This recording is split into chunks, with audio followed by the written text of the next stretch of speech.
Guys আমি আছি এখন বর্তমান মেহেরপুর জেলার সব থেকে বড় বট গাছ। হ্যাঁ গাইস ঠিকই শুনেছেন, এটাই হচ্ছে মেহেরপুর জেলার সব থেকে বড় বট গাছ। আর এটা প্রায় 200 বছরের পুরনো। আর এটা মানে হচ্ছে একটা মসজিদের উপর গঠিত। আমাদের সামনে শিয়াল আসতে আছে বট গাছের মাথায় বসে থাকবে আর এই পা পর্যন্ত দাঁড়িয়ে। আমরা যাচ্ছি হচ্ছে মেহেরপুর জেলার সব থেকে বড় বট গাছ দেখতে। আর এই যে টকটকার পলাশ, আজকে আমার গাড়িটা চকমক করছিল। হেই গাইজ আসসালামু আলাইকুম, welcome my new another daily blog. আর গাইজ আজকে সকাল সকাল ঘুম থেকে উঠে মানে ফুটবল খেলার উদ্দেশ্যে রওনা দিচ্ছি। মানে আমাদের পড়ার সাথে মানে আমাদের পাশের গ্রামের খেলা আছে। তো আজকে সারাদিন কি করি সব মিলে থাকবে আজকের এই ব্লগ। এই যে ঘুম থেকে উঠে জুনাইদ আসলো, মানে খেলা খেলতে অলরেডি সবাই চলে গেছে আর আমরা জাস্ট 3 জন আছি। অলরেডি আরো 10-12 জনের মতো চলে গেছে। গাইজ খেলা অলরেডি শুরু হয়ে গেছে। এই যে মানে এইদিকে আমাদের গলি মুন্না এবং এই যে ওই সাইডে খেলা মানে কিছুক্ষণ আগে শুরু হলো। বর্তমান গোল 0-0। আর হচ্ছে আমি মানে খেলায় উঠিনি, বাদে অনেক প্লেয়ার আছে। আসাদ ঠিক আছে, আসাদ কি করে ওহো হালকার জন্য। তো মানে আমি সকালবেলা আসার বেলায় ফোনে মানে চার্জ দিয়ে আসিনি, যার কারণে মানে আমি খেলার আপডেট আর খেলার ভিডিও আর নিব হয়তো বা নিব না। খেলার মানে আপডেটটা আমি পরে দিচ্ছি। আর আজকে যে হচ্ছে আমাদের মেহেরপুর জেলার সব থেকে বড় বট গাছ দেখতে, তো সেইখানে যাবো আজকে বিকালবেলায়। তো ভিডিওটা দেখতে থাকুন গাইজ। এখন বাজছে হচ্ছে বিকাল 3টা, আর এখন আমরা ঘুরতে বেরোচ্ছি। আর মানে খেলে আসার পরে জুম্মার নামাজ পড়তে গিয়েছিলাম, তারপর আর কোনো ক্লিপ নেওয়া হয়নি। আর হচ্ছে খেলার স্কোর হচ্ছে মানে আমাদের বিপরীত টিম 2 এবং আমাদের 0। তো মানে 2টা গোলই খেয়েছি, মানে একবারে হচ্ছে লাস্ট টাইমে, মানে খেলার যে লাস্ট টাইম 1 মিনিট সেই তখন একটা খেয়েছি। আর মানে যে 5 মিনিট লস টাইম দিয়েছিল সেই লস টাইমে আরেকটা খেয়েছি। আর আমি হচ্ছে হাফ টাইমের পরে উঠেছিলাম, মানে কোনো ক্লিপ তখন নেওয়া হয়নি। তো এখন আমরা যাচ্ছি মেহেরপুর জেলার সব থেকে বড় বট গাছ দেখতে। এই যে আমার সাথে যাচ্ছে হচ্ছে আমার চাচা একটু, মানে আমরা কোথায় যাচ্ছি এখনো ঠিক নাই। না, ঠিক আছে, আমরা যাচ্ছি হচ্ছে মেহেরপুর জেলার সব থেকে বড় বট গাছ দেখতে। আর এই যে টকটকার পলাশ, আজকে আমার গাড়িটা চকমক করছিল। ও আজকে গাড়ি সাপড়ি পলাশ আর গাড়িটা আজকে চকচক করছে। তো আপনাদের সাথে একবারে দেখা হচ্ছে মানে ওই বট গাছের কাছে কি শুক্রবারই যাবো। আজকে আমরা গিয়েছিলাম 200 বছরের পুরনো বট গাছ দেখতে। আর এটি আমাদের মেহেরপুর জেলায় অবস্থিত। এটি আমাদের মেহেরপুর জেলার মধ্যে সব থেকে বড় বট গাছ। এই বট গাছটি হওয়ার পিছনে একটি রহস্য আছে। একটা মসজিদের উপরে এই বট গাছটি হয়, মানে একটা মসজিদ থেকে পুরো বট গাছটি হয়। আসসালামু আলাইকুম এভরিওয়ান। তো আমার সামনে একটা আছে আঙ্কেল আছে, তো আঙ্কেলকে জিজ্ঞেস করবো যে মানে গাছ সম্পর্কে। গাছটা হচ্ছে এই গাছটা কত বছরের পুরনো? 150 বছর গাছ। এই গাছের বছর 150 বছর হবে। মানে প্রায় 150 বছরের পুরনো। হ্যাঁ, এটা তো পুরনো হবে গাছটা। আর হচ্ছে মানে এখানকার মসজিদটা কত সালে হয়েছিল, মানে মসজিদটা কত বছর আগে পুরনো?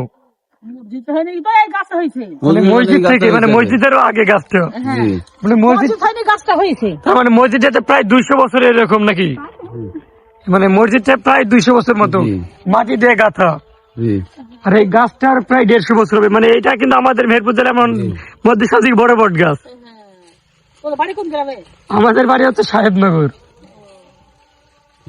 আচ্ছা, জানতে পারলাম এই গাছটা প্রায় মানে 150-200 বছরের পুরনো একটি গাছ। মানে ফার্স্টে মসজিদ হয়েছিল, এই যে এখানে মসজিদ, মানে মসজিদের উপর থেকে এই গাছটা হয়েছে। মানে আমাদের মেহেরপুর জেলার মধ্যে এরকম মানে বড় বট গাছ আর কোথাও নেই। মানে এরকম একটা কাহিনী, মানে যে মসজিদ থেকে, মানে একটা মসজিদের উপর থেকে হয়ে গেছে একটা বট গাছ। বট গাছটার আয়তন কিন্তু বিশাল। আর এই যে এই গাছে কিন্তু অনেকের মানে তার প্রিয়তমাদের নাম লিখে থুয়ে গেছে। মানে অনেক লেখা আছে এখানে। এই যে এই সাইডে মানে পুরো গাছ জুড়ে শুধু তাদের ভালোবাসার মানুষের নাম লিখে থুয়ে গেছে। হদ করে আইছে তাই বলে আছে বট গাছের মাথায় বসে থাকবে আর এই পা পর্যন্ত দাঁড়িয়ে। পাই কি একবার শুনছি নিয়ে গেছে। যারা ওদের ভক্ত তাদের দেখা করে। মানে এখানে তো মানে রাত্রেবেলা আসা মেলা রিক্স আছে, অনেক মানুষ আছে, এমনি যায় আছে। শুনছিলাম এখানকার বলে ডাল কাটলে নাকি হয়, বলে যে ধরে নাকি। ওই দিনে আরেকবার ফেলে দিয়ে চলছে দোজনাকে কাদার ওপর, না হলে মাজা ভাঙে যে মাজা কাটতে গিয়েছে। আমরা মানে শুনছি। তারপর একজন আবার সাইকেল থেকে কিনে দাঁড় করি নাইলে 2-3 ঘন্টা দাঁড় করতে চলো ও মানে কি হবে হইতেছে আর সাইকেল আর দৌড়ছে না উহ, এরকম মানে দিন তো সত্য এরকমই একটা এত দৌড়ানোর তৈরি তেমন সেই সাইকেল ছাড়ে মানে এইখানকার ঘটনা কিন্তু মানে অনেক ভয়ানক মানে এই গাছটার ইতিহাস। তো এখানকার যারা থাকে তারা তাদের মুখ থেকে কিছু শুনলাম আর কি। অস্থির একটা ভিউ, চারি সাইডে সবুজ আর সবুজ এবং হচ্ছে মাঝখানে হলুদ, অস্থির। এটাই গ্রামের সুন্দর। গাইজ এই যে এখানে মানে একটা ব্রিজ বানাচ্ছে নতুন, তো আমরা আসলাম এইখানে দেখতে, যে টিকটকার বলে ভিডিও বানাবে এখানে।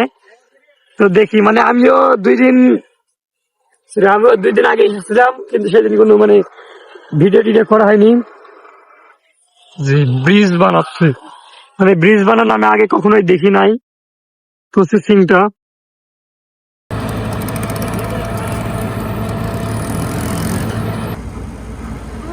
আমরা এখন জঙ্গলের মধ্যে দিয়ে যাচ্ছি। কি জঙ্গল বলবো এটাকে, সাইডে সাইডে এই যে বাগান, এই সাইডে নদী এবং মাটির ভাঙ্গা রাস্তা। সেখানে দক্ষ বাইকার, টিকটকার না, টিকটকার ওকে বাইকার বলবো না। আর এদিকে আমি আর আমার চাচা, না মানে এটা কি extra হয়ে গেল। যাই হোক মানে আমরা যাচ্ছি তো জঙ্গলের মধ্যে দিয়ে। আর আজকে অনেক ঘোরাঘুরি করতেছি, কারণটা ফ্রাইডে।